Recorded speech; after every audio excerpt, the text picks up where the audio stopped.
하늘의 하나님 여호와께서 나를 내 아버지의 집과 내 고향 땅에서 떠나게 하시고 내게 말씀하시며 내게 맹세하여 이르시기를 이 땅을 네 씨에게 주리라 하셨으니 그가 그 사자를 너보다 앞서 보낼지라.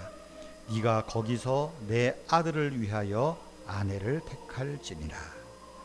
만일 여자가 너를 따라오려고 하지 아니하면 나의 이 맹세가 너와 상관이 없나니 오직 내 아들을 데리고 그리로 가지 말지니라. 우리를 주님의 백성으로 삼으시고 우리의 하나님이 되기를 기뻐하시는 주님, 우리 마음이 거짓이 없이 순수하게 하시고 참되지 않은 것을 분별하고 물리칠 수 있게 하옵소서. 어떤 거짓과 속임도 우리 가운데 틈타지 못하고 오직 사랑과 진실만이 흘러넘치어 주님의 진리가 드러나고 복음이 전파되어 모든 인류들이 위대한 희망을 보게 하옵소서. 성령님, 우리 마음을 지켜주시옵소서. 오늘 하루도 우리 하루길의 삶을 주님께 맡깁니다. 우리와 동행하시고 복을 내려 주시옵소서. 주 예수님의 이름으로 기도하옵나이다. 아멘. 창세기 24장은 이삭의 결혼 과정을 담은 그런 말씀입니다. 하나님이 아브라함에게 복을 주셨고 이제 아브라함이 그 아들을 위하여 아내를, 그 아들의 아내, 며느리죠, 어떻게 할 것이냐, 그리고 그 종에게 이제 아들을 위한 아내를 찾아올 것을 명령하는 그런 내용입니다. 4절에 보면 내 고향 내 족속에게로 가서 내 아들 이삭을 위하여 아내를 택하라.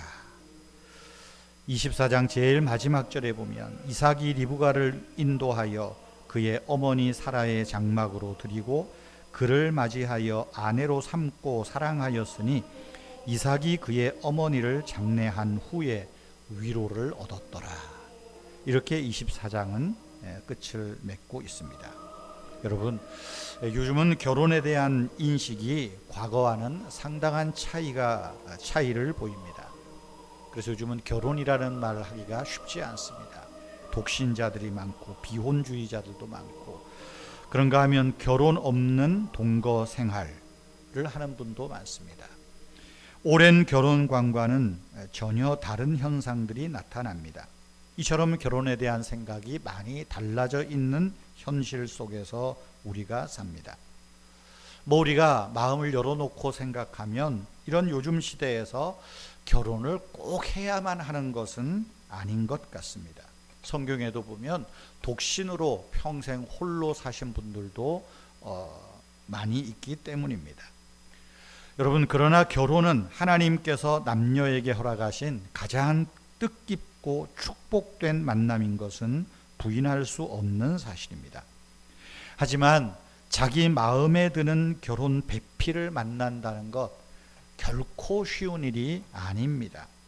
여러 조건들이 맞아야 되지 않습니까?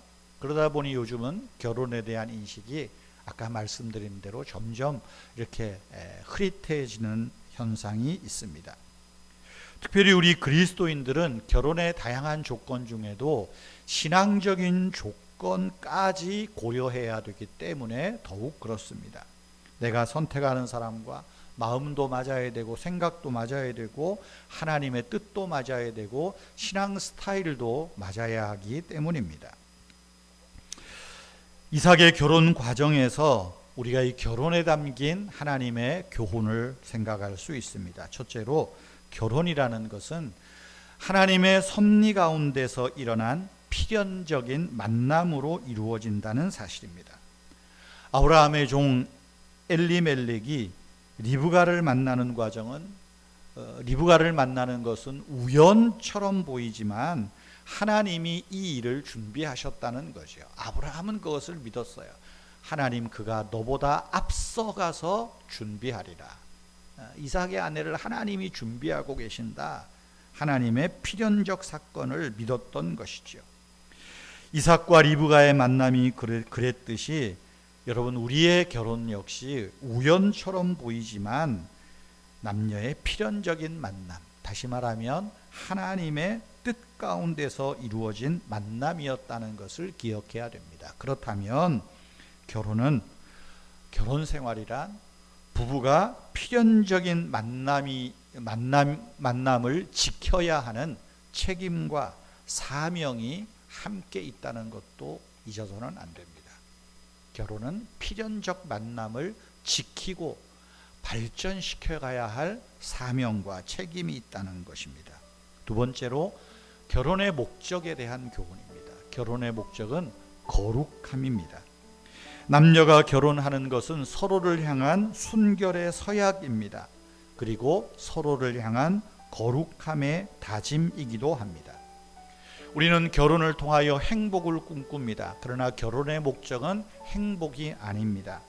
거룩입니다. 서로를 향한 거룩함의 다짐, 이것이 결혼의 목적입니다. 왜냐하면 거룩할 때 행복이 오기 때문입니다.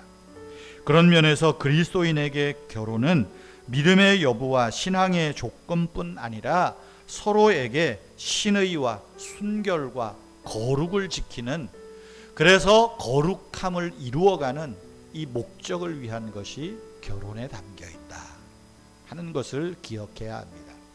세 번째로 결혼은 위로를 얻는 통로입니다.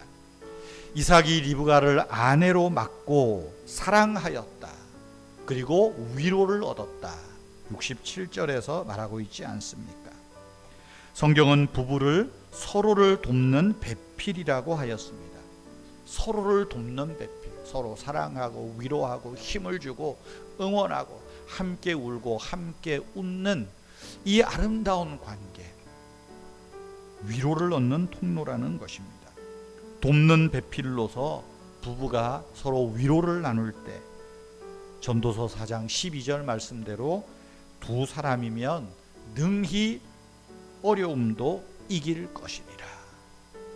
두 사람이면 어떤 어려움이라도 이길 것이라, 그렇게 말씀하고 있기 때문입니다. 여러분, 우리 자녀들의 결혼 생활들을 위해서 기도해 주십시오. 또 결혼해야 할, 또 결혼을 준비하는 배필을 만나기를 위하여 기도하고 준비하는 우리 사랑하는 자녀들을 위해서도 기도해 주십시오. 하나님의 필연적인 만남이 있어서 아름다운 가정을 세우고 서로 돕는 배필로서 모든 어려움들을 이겨나가는 그런 아름다운 하나님의 배필, 이 땅에서의 배필을 만나도록 기도해 주시기를 바랍니다. 하나님 아버지, 우리 자녀들을 축복하셔서 하나님 보시기에 선하고 아름다운 가정으로 세워 주시옵소서. 부부간에는 서로를 향하여 신의와 믿음과 거룩을 힘써 지키게 하시고 서로를 향하여 순결하게 하옵소서. 아버지 하나님, 우리 자녀들 정말 믿음의 좋은 배필들 만나게 하시고 세상적인 조건뿐만이 아니라 영적인 조건, 신앙의 조건이 서로 맞고, 그래서 하나님을 잘 섬기는 그런 가정이 세워질 수 있도록 특별한 만남으로 인도하여 주시옵소서. 우리 청년들, 자녀들 정말로 이 땅에 사는 동안에 하나님을 경외하는 믿음 안에서 올곧게 성장하며 자라게 하옵소서. 주 예수님의 이름으로 기도하옵나이다. 아멘. 여러분, 자녀들을 위하여, 자녀의 가정을 위하여 잠시 더 기도해 주시기를 바랍니다.